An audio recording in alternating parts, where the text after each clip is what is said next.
Welcome to the latest podcast of Series Nation. I have Lucas Ugenti and Anthony Sino here with me. Welcome, gentlemen. Hello, hello, hello. Hey everybody, how's it going? It's been How a you boys crazy doing? week. Very, same old right now, at least with the quarantine. Just trying to keep busy. I guess the news of Doug Ford saying that we could be looking at some professional sports, at least an easing into them potentially starting to practice or begin their workouts is a good sign. So I guess we just wait it out moving forward for the next couple of weeks, kind of see what progress is made out there. Yeah, I guess that's all you can really do is just wait and see. Is it a good sign? Yeah, for the hopeful fans, for the optimistic fans. Does it really mean anything? I don't know. I'm going to take it with a big grain of salt.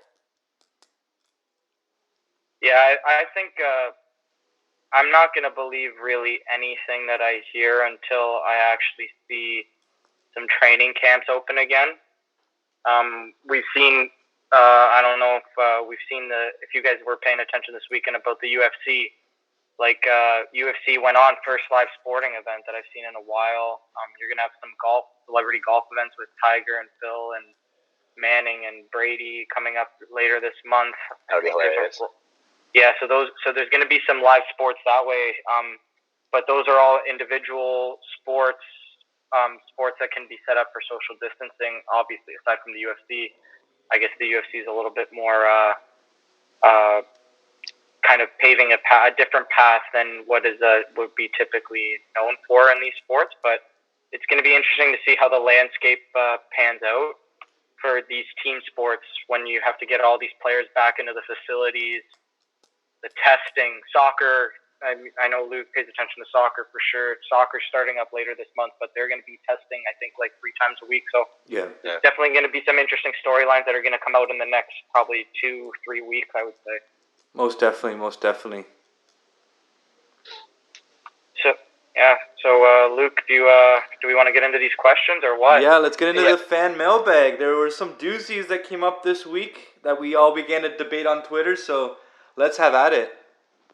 Yeah, there were definitely some interesting questions on Twitter. The first one initially was interpreted differently by all 3 of us because it was kind of a unique question, I guess, in the wording. It wasn't the best, but the question was, what 5 players on the current roster would you trade, and who would you look for in return? Cap hit is not to be factored into the choices, but they must be logical moves, i.e. not a Mikheyev for Ovechkin. So I interpreted that a little bit differently than the other 2 guys, obviously. But Anthony, if you wanted to start, maybe give an idea of how you interpreted it and or what your answer to that question would be. Yeah, so I interpreted this question sort of like if you had to make, like, if Kyle Dubas was forced to move 5 guys off this roster via trade, who would be the 5 most likely players to move, or who I would prefer they look to move? And that was my interpretation. I know, Luke, you interpreted it differently. Pat, maybe do you want to go into how you interpreted it? Yeah, I kind of looked at it just kind of like the best deal for the Leafs. I even kind of still placed it in the context that we were still working within the cap, just given the nature of the uncertainty of what the next 2 seasons will look like. So I didn't want to completely remove the major elephant in the room to answer that question. And then I kind of took a further step back to kind of look at where are the biggest needs for the Leafs? Where are they going to need some additional bodies? With so much movement, especially on defense, that's kind of where I kind of started off. Yeah, that's kind of the way I took it too, because after reading it a couple times, I genuinely looked at the roster over and over again and realized that there are not 5 players I would want to move, even in a hypothetical scenario.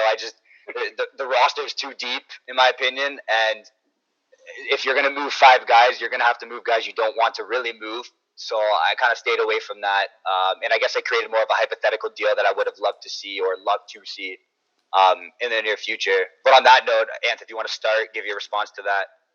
Yeah, sure. So for me, I guess I'll start with just to reiterate. So my top 5, I guess you'd say, or the power rankings is in terms of guys that I'd like to see move. Number 5 for me would probably be. It's going to be one that might hit hard with some fans. I think it's Freddie Anderson, to be honest with you. And those who follow me on Twitter know that I was probably one of the loudest fans that was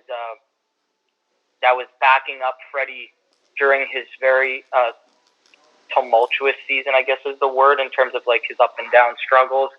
I don't think that fans realize how good this guy has been since he stepped into a Leafs uniform. He solved the biggest problem that has been ailing this franchise, and basically since Curtis Joseph at Belfour era, around there. He gave us he is the guy that can start 65 games if he needed to. He's a bona fide number 1 in the NHL, and but the fact of the matter is that he's 30 years old. He did not have the greatest season when you just look at the kind of the high level box scores, if you will. But for me, it's age. His deal expires after the 2020-2021 season. Now, I'm not saying that moving him is going to be, because it's always to say, okay, yeah, we should move this guy, but then the grass isn't always greener on the other side. Who are you going to replace? Right? Mm-hmm. But I like to tie it in. I know this question says, don't take cap into effect. Okay, but the reality is that the cap is probably not going to go up with this lack of revenue coming in from the coronavirus. And I don't know if you can justify giving a 31-year-old goaltender a significant raise. Like I'm assuming he's going to expect $7+ million a year. I don't even know if he would expect that though. At that age, I don't know. He's making $5 right now. He's probably been, since he joined the Leafs, he's been a top 10 goalie in the league. Strict numbers wise, he's been a top 10 goalie in the league in my opinion. The only thing is that his playoff struggles are evident, right? Yeah. So let's between the $6 to $7 million range, because he's already making $5. But maybe you get him on less term, maybe 3-year deal or instead of a 5-year deal, for example, right?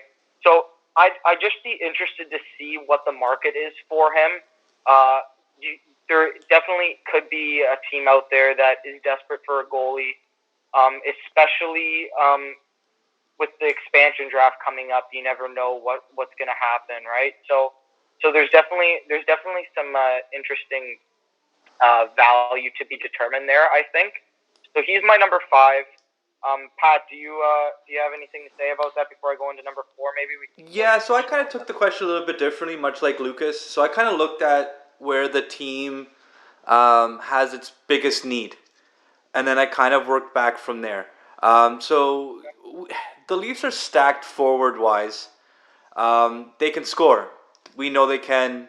They're deep, at least 3 lines deep that can kind of nail you if you give them enough ice and space and time.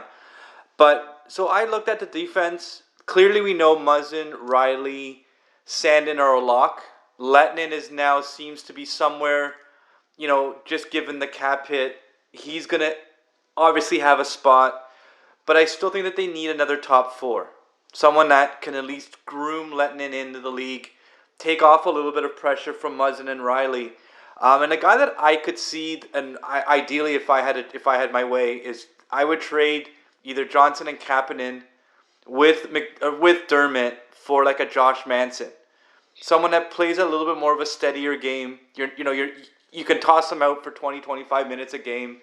His age kind of ties in with the core, so you're not bringing in an aging vet.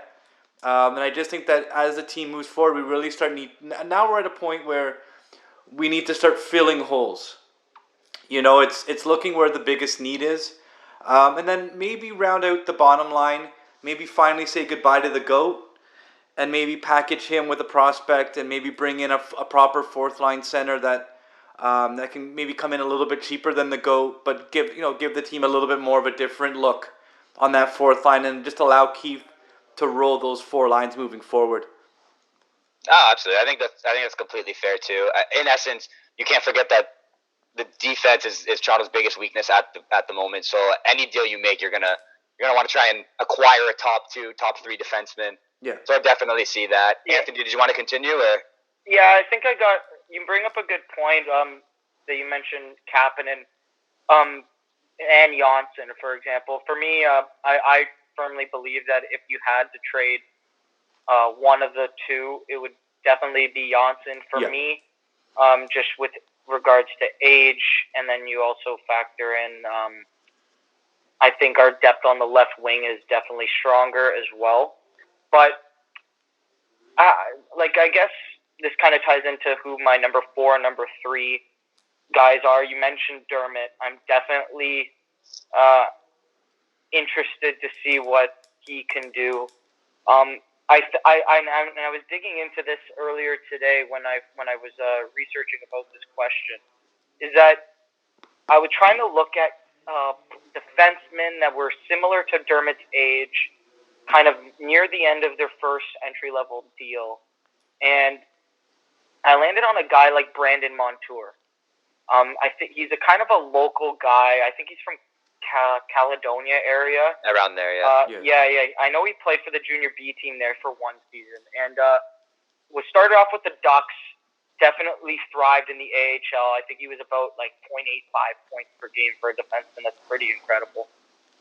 Then he got moved. Like, obviously, I'm not sure what the Ducks did with their defense is a different story for me, because I thought they had one of the best defensive cores in the league maybe 2-3 years ago, and then they moved Montour, they moved Vatanen, and then they end up just, I think, they still only have Fowler and Lindholm left, right? So I don't know, but with I saw it, and Montour, basically back to Montour, is that he brought in for the Ducks when they traded him to Buffalo a first-round pick, and Brendan Gould, I think his name is, and he's going to be an NHL defenseman. They valued him as a top 6 guy as well. So I'm not saying that Travis Dermott is as good as Brandon Montour, but Dermott definitely didn't put up the points that Montour has in the NHL thus far. Mm-hmm. But similar age, you could probably get Dermott at a much cheaper value than what Montour's current contract is. Mm-hmm. So, you know that you're probably looking at a second and maybe a bottom pair youngish defenseman that still has a little bit of room to grow, but you just I hate to say it, but if Dermott played right-handed, he was a right shot defenseman, I'd say this guy's a lock to be on the team. Yeah. But the fact of the matter is that he's not, and I'd love to keep him on the team. I think he's fantastic. I think he's got a meat streak to him. I just not confident that already he's kind of struggled on the left side. He hasn't progressed as much as everyone else is expected to him, and now you're asking him to move to the right side and possibly play with Morgan Riley in the second pair role. It's a lot to ask over the course of an offseason to develop into that kind of role. And the offseason's already going to be a little wonky with this pandemic, right? So I'm very, very pessimistic, I guess you could say, on him developing into that, at least for next season. But the problem is, clock's ticking, right?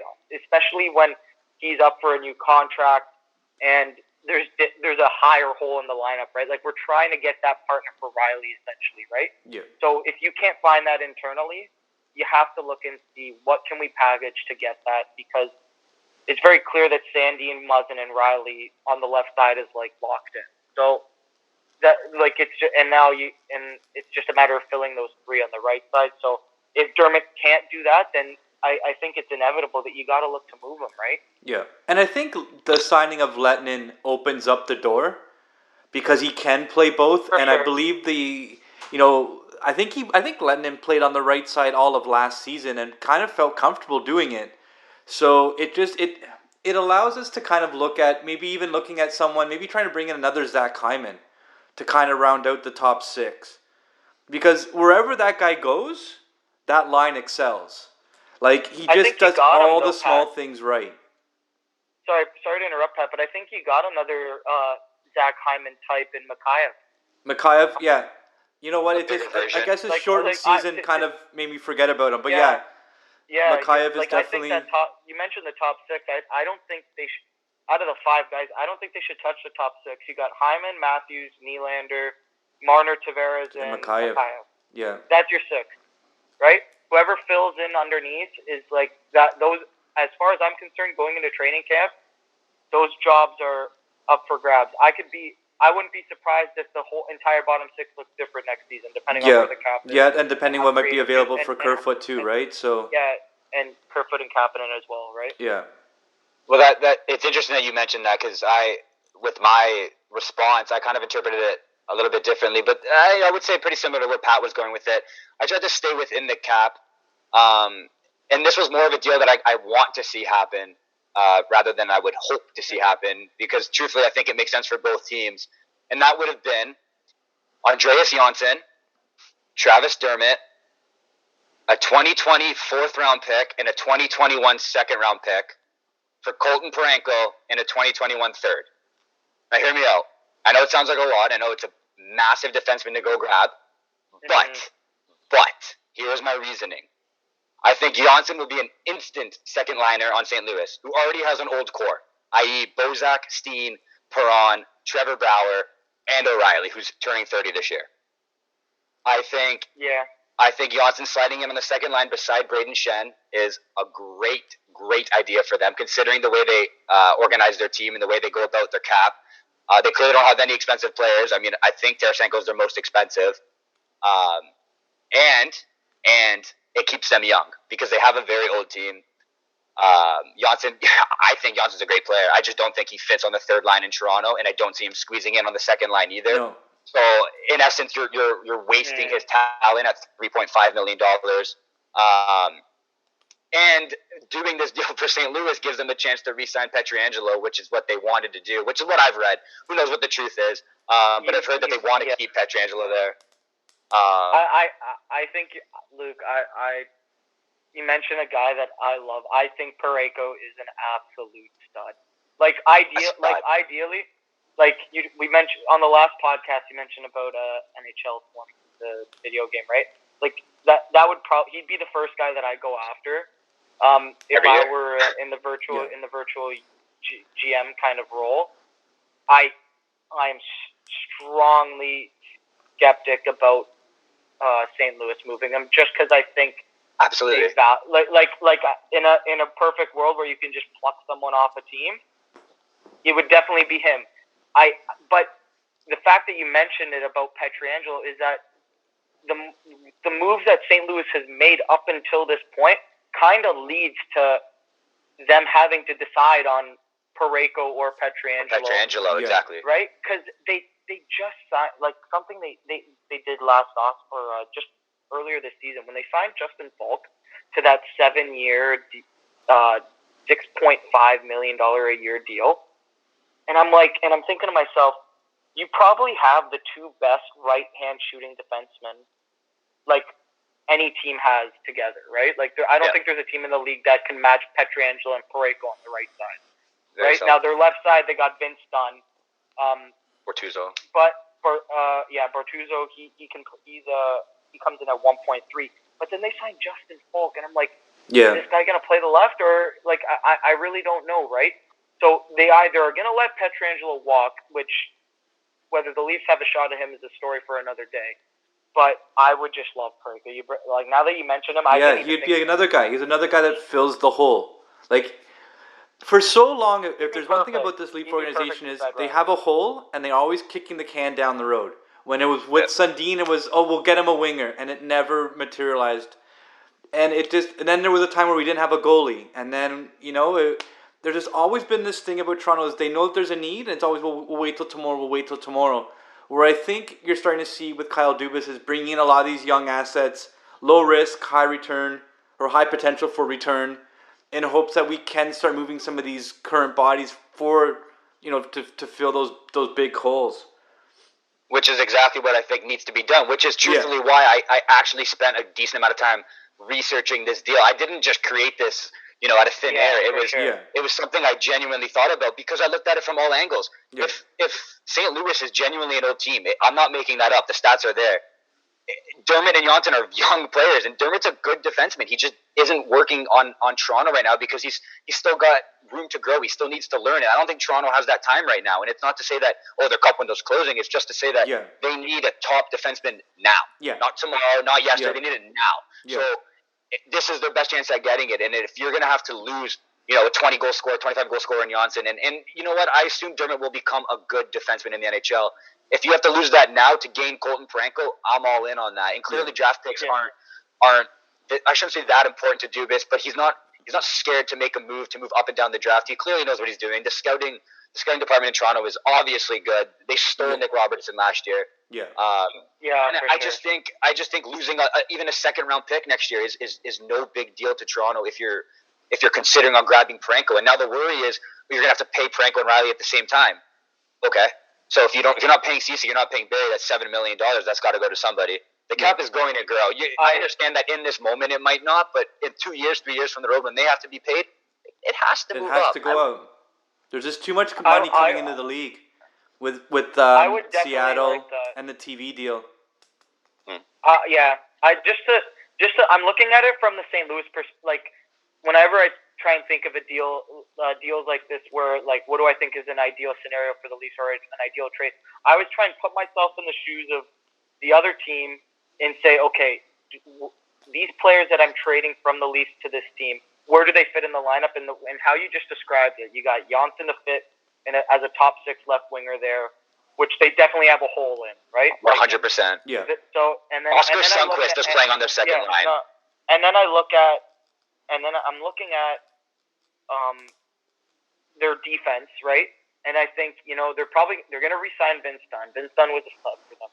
I don't know why they signed Marco Scandella to a 4-year deal. I'm guessing he's good. The sad part about that is Bouwmester's career is probably over due to those health concerns. And then you got Dermott, and if you can bring in Dermott on a value deal, give him a shot. You re-sign Pietrangelo to whatever he wants, because obviously he probably wants to stay there.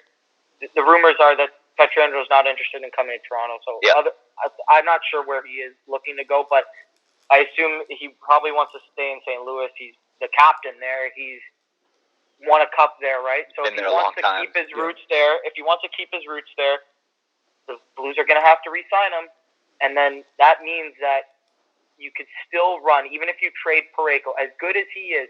And mind you, he doesn't put up a lot of points, but he has tremendous value. I don't like to put it's not what he needs to do. Value. I don't like to value defensemen solely on their points. But for St. Louis's perspective, they can still roll out Pietrangelo, Dunn, Dermott, and Justin Falk as their top 4. Yeah, and then you got Scandella and Bortuzzo. It is makes sense, man. They're not leaving a hole by trading Parayko. Absolutely not. They're getting better.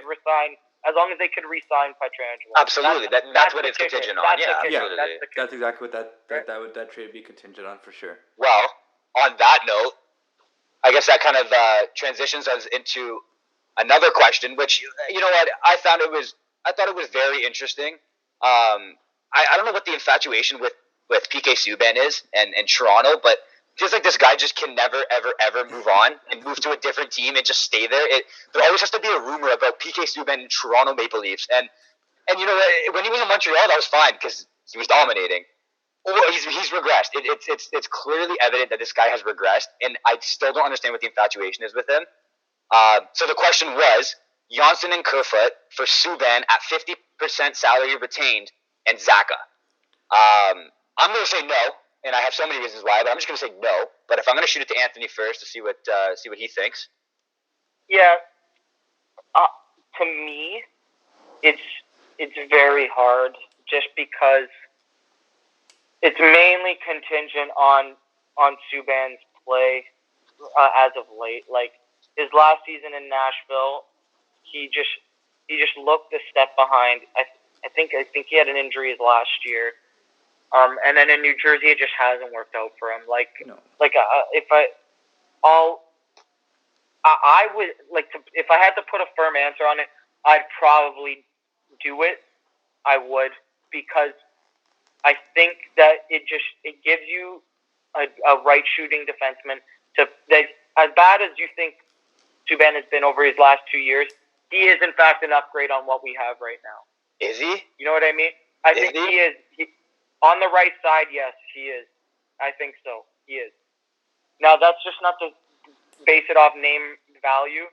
You're trading from a position of strength, which is your forward group, right? You have Janssen and Kerfoot. Now, Kerfoot hasn't had the best season in Toronto. I do think he is a better third-line center than Zacha right now. But you're getting Suban at $4.5 million. You're getting Zacha at, I'm not even sure what his cap's at. Let me just look that up for a second. Does anyone know that off the top of their head? But is Suban at 50% retained worth it? I still don't think so. I don't want to pay Suban $4.5 million. How many years left? Does Suban only have 1 year left after this year? That I don't know yet. He has 2 years left. I just looked it up. So yeah. It would be, so Suban would be coming in at 4.5 for next season and the season after that. And Zacha would be coming in at 2.25 for the next 2 years. Exactly, man. I don't know. Zacha's 2 years younger than Kerfoot. Former 6th overall pick in 2015. Had his best career. He had a career year this season. And I think I'm gonna do it. I'm gonna do this, guys. To be honest with you, just hear me out for a second. I know Suban is a very polarizing player, and frankly, I could very well see a scenario where he becomes this team's Jake Gardiner. He gets the Jake Gardiner, Tyson Barrie treatment, where every game is just there's a discussion about him. He either made a great play and his defenders are going to back him up, or the people that already hated him are just going to never be satisfied with his play. But I think that he can help this team in the top 4 better than a Dermott right now, better than a Liljegren, better than a Justin Hall right now. Like, I maybe if you just pair Suban with Muzzin, right? And maybe you go Hall, Riley, Muzzin, Suban. Muzzin's a very stable defenseman. I can envision it. I just can. I think you're selling low on Janssen a tad bit, but I think you're selling low on both. I think you're selling low on. You probably are. And you know what? To me, it just depends on how desperate Dubas is to get that partner for Riley. Because, guys, I'll just say this: we know for a it was a known fact that at the draft last year, the 2019 draft, the Leafs were the second closest team to getting Suban. It was contingent on the 50% retained. I think Nashville was going to trade him to the Leafs, and I believe Kadri was part of that deal. Kadri was part of that deal. They were going for Suban before they got Barrie, and Kadri was part of that deal. But Dubas did not want to take Suban at $9 million. The deal was contingent on Nashville eating the 50%. But the reason why they traded him to New Jersey was because New Jersey had the cap space, and they took on the full portion of Subban's contract. I'm just saying that I know he's a polarizing player, but we know that Dubas was interested. Now maybe this season changed Dubas's mind, right? I hope. You know what? That's also the possibility. But I think I'm doing this. I am. Yeah, no, fair enough. Pat, how about you? I guess for myself, I always had an issue with Subban's defensive game, and it almost feels like we're repeating the same issue. The Barries, the Gardners. They're great offensively, but at times, especially in the playoffs, they leave you with wanting more defensively. And I just, if Lennon becomes who we all hope or who the scouting reports say he is, they have enough scoring on defense. It's plugging up the hole in front of the net, someone that can clear out the goaltending, like free up a bigger body like a Manson or Peryanko that could clear out the front of the net. I just think that, and if you're going to use like a Kerfoot and a Johnson, you're getting a better return than Suban and in that Suban trade. I think Kerfoot just has too much value on the market. I think so too, and I'm going to be completely honest with you. I think Leafs Nation criminally underrate Alex Kerfoot just because of the poor season he had, which is fair. And because of the guy he was traded for. Yes, but when you're traded, even then that doesn't make any sense. But even then that doesn't make any sense. The Leafs Nation is so upset that Nazem Kadri was traded at $4.5 million as a third line center. He would have been a third line center. There's literally no way he could have moved up the lineup, barring any injuries. So let me get this straight. Leafs Nation was more comfortable with having a $4.5 million third line center than having Tyson Barrie on the roster. He had a bad year, and I don't think he had a bad year. I think he had an average year, which was bad in Leafs Nation's eyes. So they're saying they'd rather have a third line center than a top four defenseman who could have panned out to be a very good defenseman. It's hilarious to me that it was at a point it was Subban was the savior. We got Barrie. Barrie turned out to be bad, and then the deal was terrible. Everyone said, "Oh, Kadri for Kerfoot and Barrie was an awful deal. One of the worst deals he's ever made." Why? Because the two players didn't pan out, or because they didn't pan out as well as you thought they were going to pan out? Because in my eyes, Barrie had an okay year. And if you remove the time with Babcock, Barrie had a great year with Keefe. Barrie had a good year, exactly. Barrie had a great year with Keefe, and same thing with Kerfoot. Yeah, exactly. Kerfoot had a better season with Keefe. Guys, I disagree on the Barrie thing, but I do get your point. And that's completely okay. Yeah. Yeah, I think Kerfoot was the key part of that trade. I think if putting myself in Dubas's shoes, is that I think what he was trying to do was, you know what, we're Kadri at $4.5 million as a third line center is not what this team needs right now. Nope. Plus the fact of the injuries. Well, the two suspensions to Kadri didn't help his case. They didn't help his case either. No. But when you think about it, they're like, you know what, Kadri's going to be 30 soon. Kerfoot, I think, is going to be 20. He's 25, I think, right now. Yeah. He's 25. So you're getting a third line center who put up 40 points the past two seasons. Yep.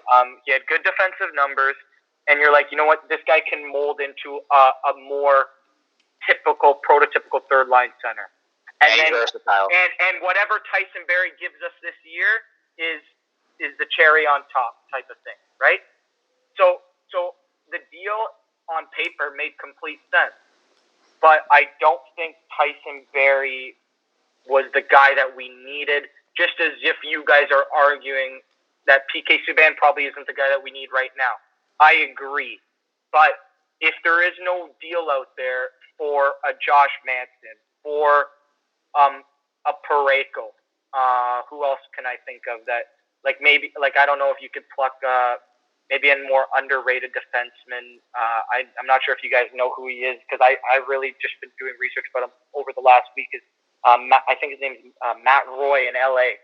Had some very good underlying numbers. He could be a top 4 defenseman for this team as well. But it's just a matter of, like, we could pluck all these guys that we like, right?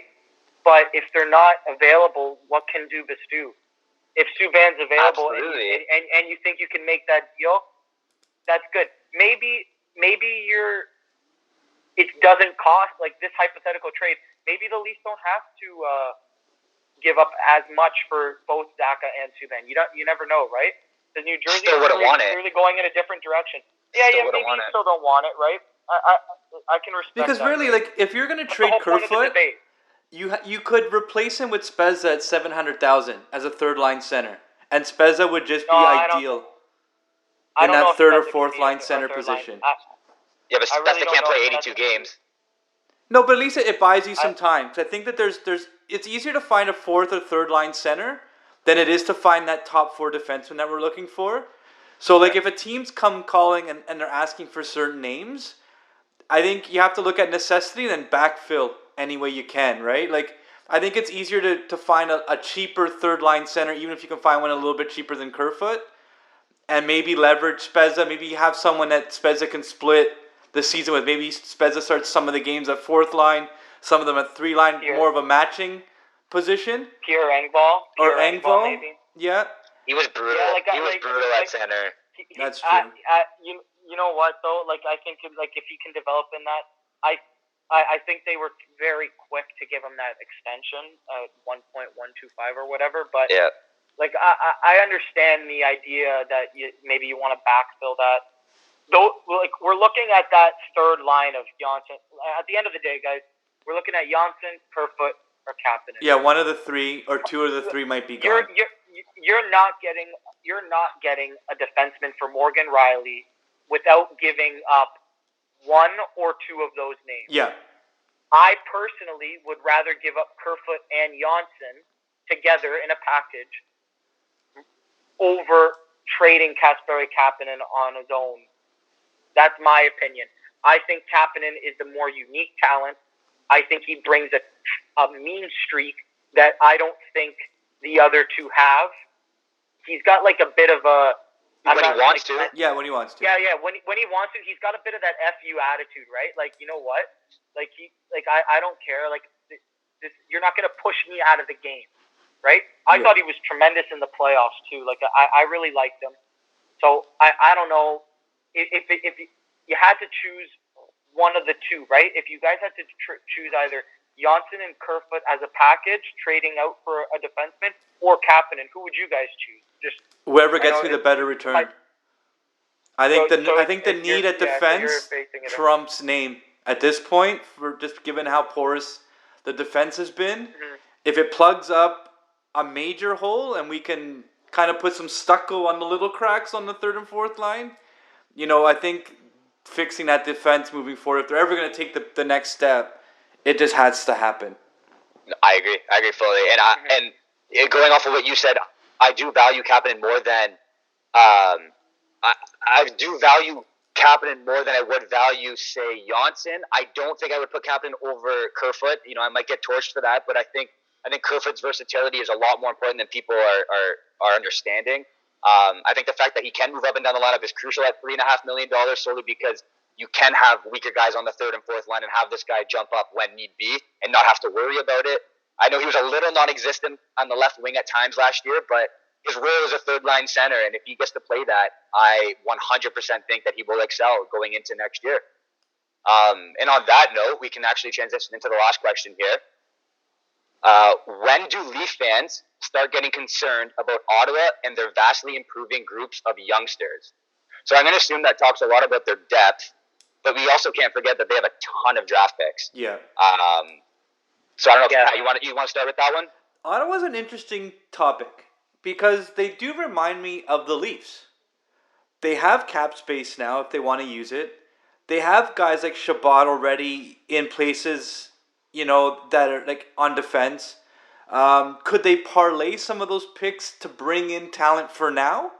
Maybe take advantage of a team that's cap strapped that we're not even thinking of. Like, maybe keep some of the picks, flip others.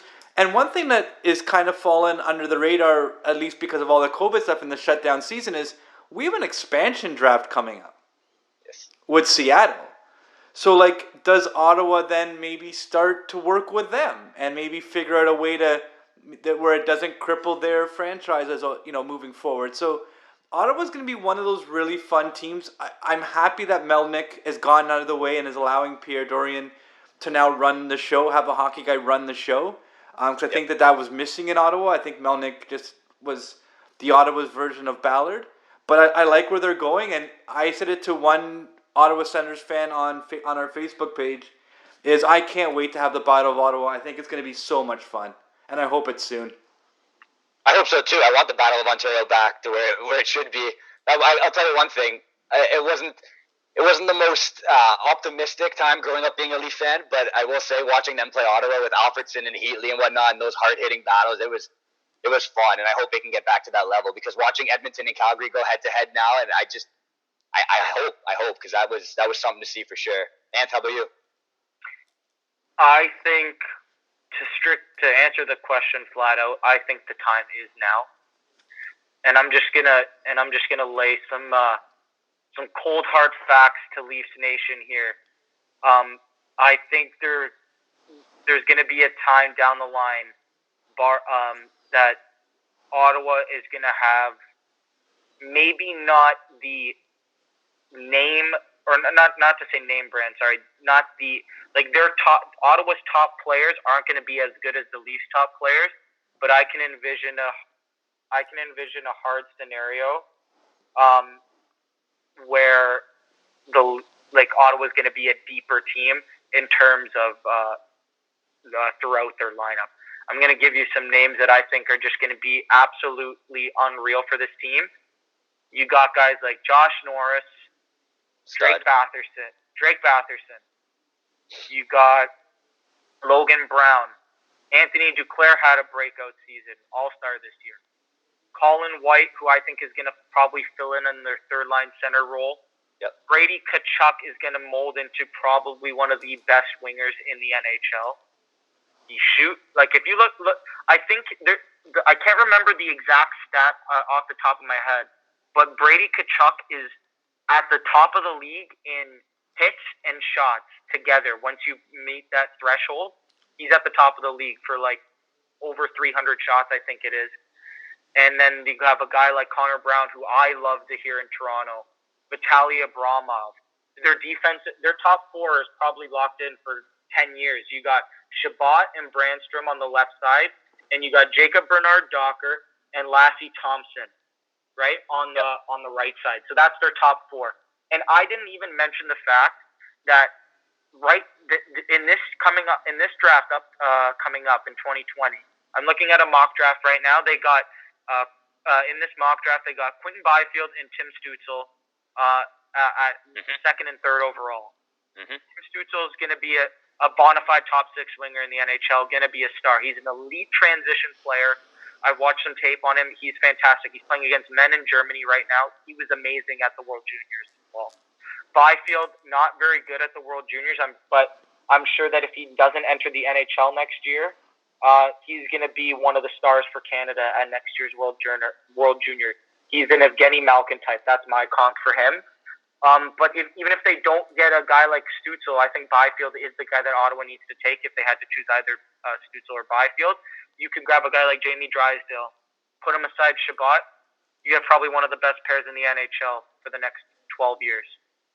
So these are they just accumulated a ton of assets. They have 7 second-round picks in the next 2 drafts, 4 first-round picks in the next 2 drafts. Now the caveat is this, guys, and I know we're going to try and wrap up soon, so I'll end my Ottawa answer with this, is that we have seen the star player in Ottawa leave how many times? Yeah. Right? Now, that owner, Eugene Melnyk, I think is just an absolutely abysmal owner. I think if the league had its choice, they would take the team away from him. But I don't think they can for some legal ramifications. But Mark Stone leaves. Didn't want to stay there. One of the best right wingers in the game. Right? They locked up Shabbat, which I thought was some good work. I think they got him at $8 million a year. But you're going to accumulate all these guys, right? You're going to have 7 picks in the top 60 this year. You're going to hit on maybe 3 or 4 of them. If they become stars, yeah, that's great. But are you going to be willing to pony up when those RFAs come up for a new deal, right? Yeah, absolutely. You're right. You know what I mean? Yeah, and the organization's obviously known to be a little cheap. Well, I shouldn't say the organization, I should say the owner. And I think for me, the biggest piece is, I don't want to say DJ Smith turned everything around, but I do think he did a really good job in getting these, lower profile players to somehow carve out a good season. I mean, Ottawa obviously didn't have the best season, but they were competitive. As a gambler, you would know if you watched their games. You thought it was taking it easy when Ottawa came up against one of the big boys, and all of a sudden the game's close going into the third, and you're questioning your decision. And it's like, well, where did this team come from? And I think DJ Smith did a really good job at just getting the most out of all their players. And I think if he can continue to do that, and Ottawa can continue to slowly build and have their AHL team just continuously develop, they'll be scary, man. I don't see them necessarily being scary next year, but I do definitely see them competing a lot more than this. Pat said it earlier. You mentioned the AHL team. They were one of the best AHL teams in the league this year. Yeah. But Pat said it earlier. Even this season, they reminded me of the year that the Leafs tanked to get Matthews. Mm-hmm. that team had, I don't even want to remember who, I'm pretty, P.A. Prairanto was their leading scorer, I believe. Yeah. Right? So, but they were just hard to play against. And I think DJ Smith was he was kind of like he was under the tutelage of Babcock when Babcock brought him in to be an assistant coach with the Leafs. And I think he took a lot of that that accountability for, say what you want about Mike Babcock, but Babcock did change the culture around here in terms of, you know what, you leave your ego at the door and we're going to play hard every night.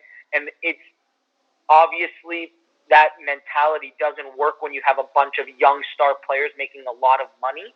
But when you have guys that aren't very highly touted in terms of their name, it's very good to convince them that, hey, we're going to play this way. And that's what DJ Smith did. He brought that culture into Ottawa.